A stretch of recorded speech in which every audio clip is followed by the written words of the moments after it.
नमो अरहंताणं नमो अरहंताणं नमो अरहंताणं। मैं मानता हूं कि बहुत सारी जो गड़बड़ियां होती हैं शारीरिक और मानसिक, उनका कारण हमारा भोजन बनता है, पता नहीं चलता। भीतर ही भीतर में जहर जमा होता चला जाता है। इतना जहर हमारे शरीर में जम जाता है, वह सूक्ष्म होकर पता नहीं चलता। मानसिक बेचैनी, सिर दर्द, स्थान स्थान पर दर्द, पेट का दर्द, मानसिक पागलपन क्यों होता है? पुराने जमाने में माना जाता था कि मन की गड़बड़ी के कारण ये मानसिक बीमारियां पैदा होती है, किंतु आज ये माना जाने लगा कि भोजन की विकृति के कारण मानसिक बीमारियां पैदा होती है। भोजन ज्यादा किया, अपान वायु दूषित हुआ और मन खराब हो जाएगा, मस्तिष्क खराब हो जाएगा।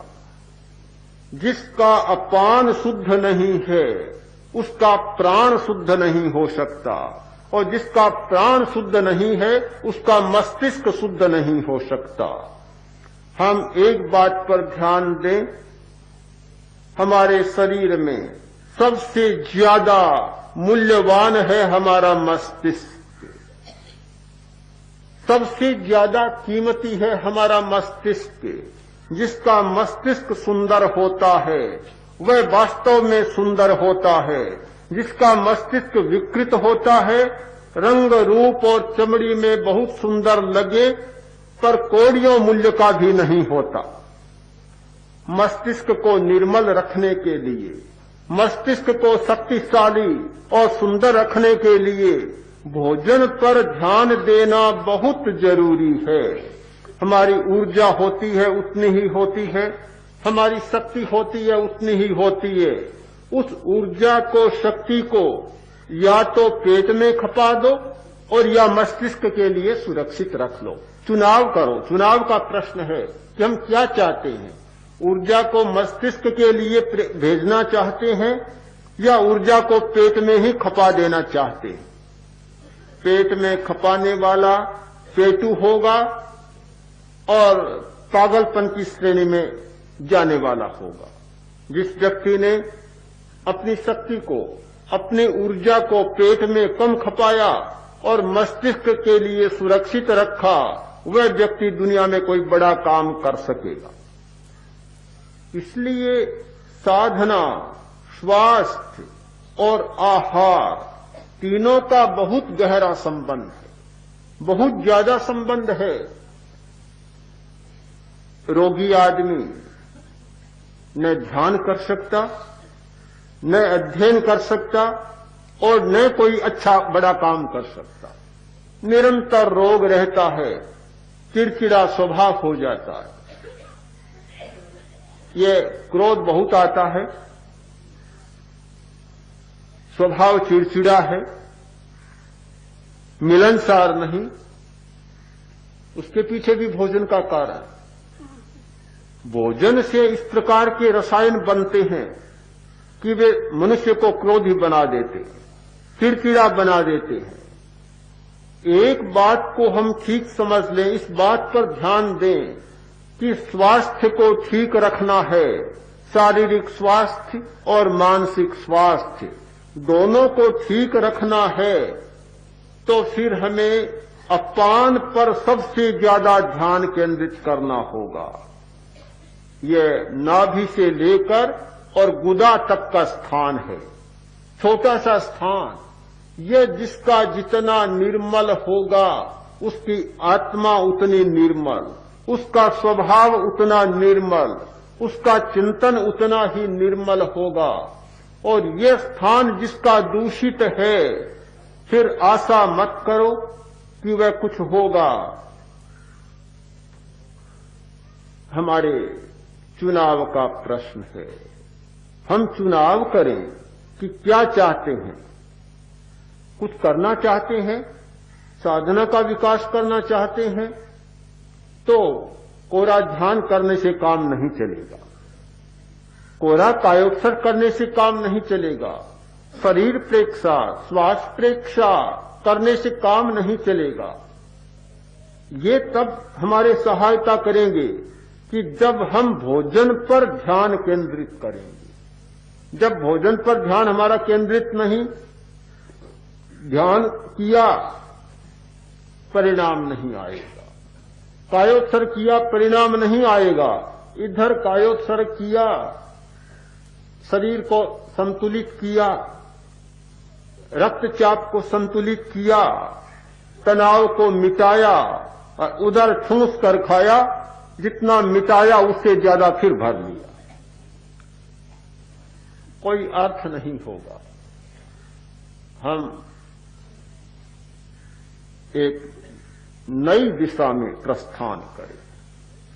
नई दिशा वह यह है कि पहले भोजन की मात्रा को जाने, फिर ये जाने कि कितनी बार खाना चाहिए।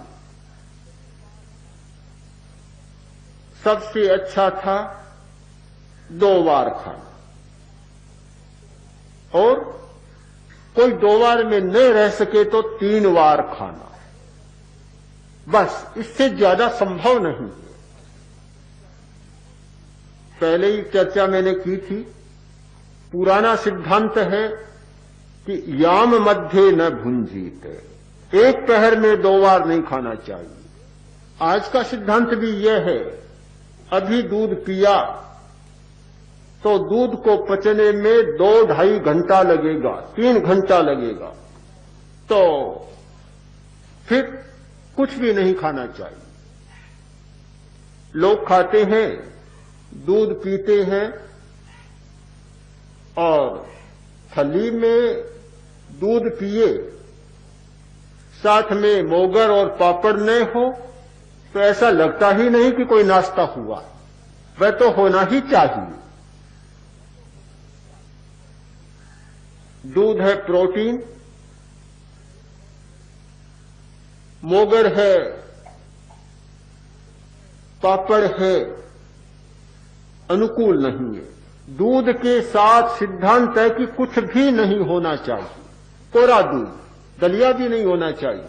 दलिया श्वेतसार है, नमक नहीं होना चाहिए, न चीनी होनी चाहिए। कोरा दूध तो 3 घंटा में अच्छी तरह से वह पच जाए। हाँ, दूध दलिया सदा की चीज, रोटी दाल सदा की चीज, पर क्या करें, और नींबू और खटाई, चावल खाए और नींबू न निचोड़े तो चावल खाने का मजा ही नहीं आता। फिर तो सदा की चीज है, पर आज स्थिति ऐसी बन गई कि जो धारणाएं, जो मान्यताएं शाश्वत जैसी मानी जा रही थी, आज वे मान्यताएं तोड़ी जा रही है। मान्यताएं टूटती हैं समय पर। जैसे जैसे मनुष्य का ज्ञान बढ़ता है, बहुत सारी मान्यताएं टूट जाती है। हमें ध्यान देना चाहिए, सारे विकल्पों पर हम विचार करें कि मान्यताओं को तोड़ने के लिए आज जो सत्य के कोण हमारे सामने आए हैं बहुत महत्वपूर्ण होते हैं। हम केवल ये कह दें ये मत खाओ, ये मत खाओ, काम नहीं चलेगा। जो लोग शाकाहारी हैं, हम जैन लोग हैं, वैष्णव लोग हैं, शैव हैं, वे शाकाहार में सबसे ज्यादा विश्वास करने वाले हैं। हम दूसरों को कहते हैं मांस मत खाओ, अंडे मत खाओ। लोग, आज का आदमी कैसे मानेगा मांस मत खाओ? आज के विद्यार्थी के सामने सबसे पहले यह प्रश्न आता है कि मांस में प्रोटीन बहुत अच्छा होता है, मांस जैसा अच्छा प्रोटीन किसी पदार्थ में नहीं होता। आज के विद्यार्थी के सामने आता है कि अंडे में बहुत जीवन सत्व होता है। भला वह विद्यार्थी अंडे को क्यों छोड़ेगा और मांस को क्यों छोड़ेगा? विटामिन बहुत है, वह क्यों छोड़ेगा? जब तक हम वैज्ञानिक दृष्टि से उस पर विचार नहीं करेंगे और उसके सामने दूसरा विकल्प प्रस्तुत नहीं करेंगे, तब तक न कोई आज का पड़ने वाला मांस को छोड़ेगा, न अंडों को छोड़ेगा। मांस में प्रोटीन बहुत अच्छा होता है। अब जो मांस न खाए तो पूछेगा कि हमें बताइए हम क्या खाएं, फिर प्रोटीन कहां से मिले?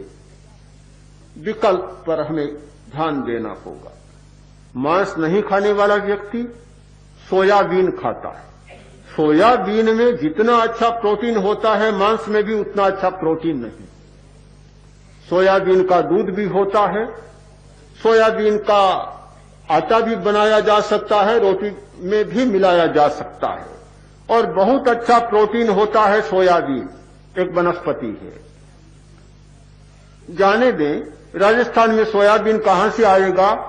बाजरी में कितना अच्छा प्रोटीन है। बाजरी खाने वाला बहुत शक्ति प्राप्त कर लेता है। मैं कई बार सोचता था कि हमारे साधु साध्वियां चतुर्मास के बाद विहार करके आते हैं, रास्ते में गांव में जाते हैं, उन्हें बाजरी की रोटी राबड़ी मिलती है। कैसे काम चलता होगा? भोजन की अपर्याप्तता के कारण क्या स्थिति बनती होगी? किंतु जैसे जैसे बाजरी का अध्ययन किया, बाजरी के तत्वों को जाना, बाजरी की शक्ति को जाना, तो पता चला कि बाजरी में जो ताकत है मांस में भी नहीं। अध्ययन नहीं, सेवन नहीं किया है। हाँ, खाया है। रबड़ी तो शायद चखी नहीं, स्वाद भी याद नहीं है, पर राबड़ी का स्वाद तो जरूर है, रोज खाते हैं लगभग जब मिलती है। क्योंकि राबड़ी में और रोटी में जो ताकत है। एक बार ऐसा हुआ, एक कुश्ती लड़ने वाले दो मल्ल थे, एक था मांसाहारी और दूसरा केवल बाजरी पर रहा हुआ। बाजरी वाले ने मांस वाले को पछाड़ दिया। प्रमाणित हुआ है कि बाजरी में बहुत तत्व होते हैं, बहुत अच्छा प्रोटीन होता है बाजरी में। इसीलिए बाजरी खाने वाले, राबड़ी खाने वाले इतना श्रम करते हैं, इतना काम करते हैं और बड़े हट्टे कट्टे रहते हैं, और दूसरे लोग उनके सामने थक जाते हैं। हमें विकल्प पर तो अवश्य ध्यान देना होगा।